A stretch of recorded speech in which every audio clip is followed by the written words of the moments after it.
अप्रैल 2026 के उन खास दिनों के बारे में जब आप अपनी नई प्रॉपर्टी का सौदा पक्का कर सकते हैं। देखिए, ये सिर्फ एक पैसों का लेन देन नहीं है, है ना? ये एक भावनात्मक निवेश भी है। एक सही समय पर लिया गया फैसला भविष्य में सुख, शांति और समृद्धि ला सकता है। वहीं गलत समय पर की गई एक छोटी सी शुरुआत भी आगे चलकर परेशानियों का कारण बन सकती है। तो इस बात की गंभीरता को समझना बेहद जरूरी है। तो ठीक है, अप्रैल महीने की शुभ तारीखों की लिस्ट पर आएं। उससे पहले एक सबसे जरूरी नियम को समझना होगा। महीने के शुरुआत में ही एक ऐसा समय है जब किसी भी तरह के नए निवेश की सख्त मनाही है। किसी भी गलती से बचने के लिए ये हमारा पहला और सबसे जरूरी कदम है। तो सवाल यह है कि आखिर ये खरमास है क्या? देखिए, ज्योतिष शास्त्र के अनुसार जब सूर्यदेव मीन राशि में प्रवेश करते हैं, उस समय को खरमास कहा जाता है। इस दौरान किसी भी नए या मांगलिक काम की शुरुआत के लिए समय को शुभ नहीं माना जाता।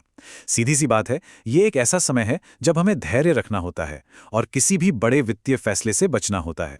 ये टाइमलाइन देखिए, बिल्कुल साफ पता चल रहा है। अप्रैल के पहले 2 हफ्ते यानी 1 अप्रैल से लेकर 14 अप्रैल तक खरमास का समय है। इसीलिए इसे लाल रंग से मार्क किया गया है ताकि कोई कंफ्यूजन ना रहे। इस दौरान प्रॉपर्टी से जुड़ा कोई भी सौदा, कोई बयाना, कोई रजिस्ट्री करने से बचना है। असली मौके तो 14 अप्रैल के बाद ही शुरू होंगे।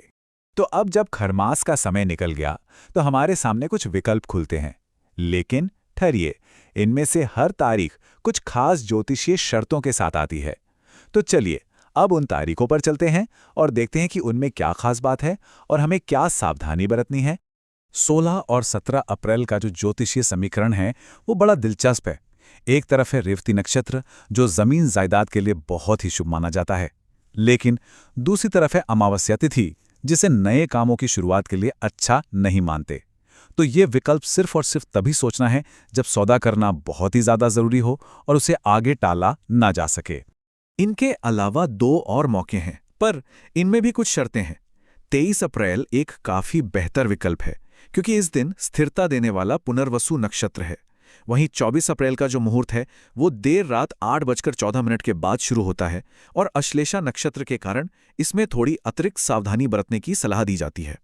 अब तक हमने उन तारीखों की बात की जिनमें कुछ न कुछ अगर मगर था, कुछ शर्तें थीं, लेकिन हर महीने में एक ऐसा दिन जरूर होता है जो बाकी सबसे ऊपर होता है।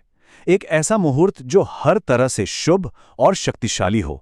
चलिए अब बात करते हैं अप्रैल 2026 के उस सबसे बेहतरीन दिन की। तो सवाल सीधा है, अगर बिना किसी चिंता के सबसे बढ़िया ज्योतिषीय योग में अपनी प्रॉपर्टी का सौदा करना है तो वो एक दिन कौन सा है?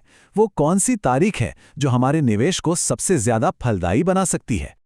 और वो तारीख है 30। जी हाँ, 30 अप्रैल, महीने का बिल्कुल आखिरी दिन। इस तारीख को अपने कैलेंडर में अभी से मार्क कर लीजिए, क्योंकि ज्योतिषीय गणना के हिसाब से यही इस महीने का असली हीरा है। अब आप पूछेंगे कि 30 अप्रैल ही किंग मुहूर्त क्यों है? इसकी वजह है इसका शानदार ज्योतिषीय योग। इस दिन चित्रा नक्षत्र का शुभ संयोग बन रहा है और साथ में दिन है गुरुवार का, जिसे वृद्धि और समृद्धि का कारक माना जाता है। ये ज्योतिषीय संयोग आपके जीवन में सुख और संपन्नता लाने का वादा करता है। मतलब महीना खत्म होते होते निवेश का सबसे शानदार मौका देकर जा रहा है। अच्छा, सबसे अच्छा दिन तो हमने जान लिया, लेकिन जितना जरूरी ये जानना है कि क्या करना है, उससे कहीं ज्यादा जरूरी ये जानना है कि क्या नहीं करना है। तो अब आते हैं इस विश्लेषण के आखिरी और बहुत जरूरी हिस्से पर। वो कौन सी तारीखें हैं जिनसे हमें हर हाल में बचना है? देखिए, महीने के कई बड़े हिस्सों में कोई भी शुभ नक्षत्र मौजूद ही नहीं है। इस टेबल में वो सभी तारीखें साफ साफ लिखी हैं। 1 से 8 अप्रैल, 11 से 15, 18 से 22 और 25 से 29 अप्रैल। इन तारीखों के बीच प्रॉपर्टी खरीदने या बयाना देने के बारे में सोचना भी नहीं है। तो चलिए इस पूरी चर्चा का सार निकाल लेते हैं। हमारी कार्य योजना बहुत सरल है। स्टेप 1, 14 अप्रैल तक पूरी तरह से रुकना है। स्टेप 2, 16, 17, 23 और 24 अप्रैल पर सिर्फ और सिर्फ इमरजेंसी में बहुत सावधानी से विचार करना है। और स्टेप 3, अपने मुख्य सौदे के लिए 30 अप्रैल को टारगेट करना है, जो इस महीने का सबसे शक्तिशाली और शुभ दिन है। और अंत में बस एक सवाल सोच कर देखिएगा, जब हम अपने जीवन के इतने बड़े निवेश की शुरुआत इतने सही समय और सही ऊर्जा के साथ करते हैं, तो ये सिर्फ एक मकान या जमीन का टुकड़ा नहीं होता।